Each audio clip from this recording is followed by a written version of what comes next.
Le stage se passe très bien. C'est assez dur physiquement, mais c'est le but. On est ici pour se préparer pour faire un deuxième tour comme le premier. J'ai commencé le foot très tôt à la Louvière parce que je suis né là-bas. Ma mère est brésilienne, donc peut-être que ça m'a donné un avantage pour le football. Mais ouais, j'ai joué au foot là-bas jusqu'à mes 9 ans.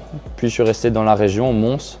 J'ai joué là-bas jusqu'à l'âge de mes 15 ans. Et dans ma dernière année, j'ai fait une très bonne année, repris en équipe nationale et ça m'a donné des opportunités, dont le club de Bruges. Mon portugais est pas bon parce que ma mère, quand elle est arrivée en Belgique, elle ne savait pas parler français. Et elle m'a eu quand même assez tôt. Donc elle a appris le français avec moi et moi je ne parle pas du tout portugais. Oui, j'ai dû quand même abandonner certaines choses. Mes parents, ils m'ont toujours accompagné partout. Je vais prendre un exemple. En moins de 17, j'ai fait la Coupe du Monde au Chili avec la Belgique.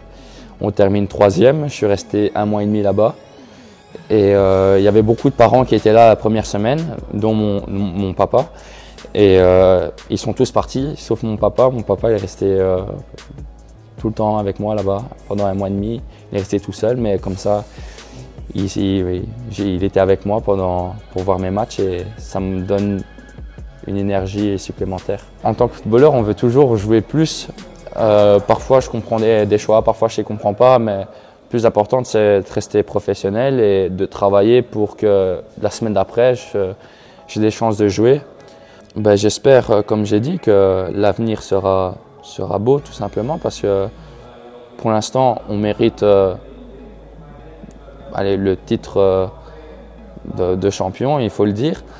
Mais moi, je connais très bien ce championnat. Je sais bien qu'après la trêve, il se passe beaucoup de choses, surtout en D1B. Et on a déjà vu des équipes qui n'étaient pas bien du tout dans le premier tour, qui sont très bien dans le deuxième. Et au contraire, des équipes qui sont très bien dans le premier tour, qui ne sont pas du tout bien dans le deuxième.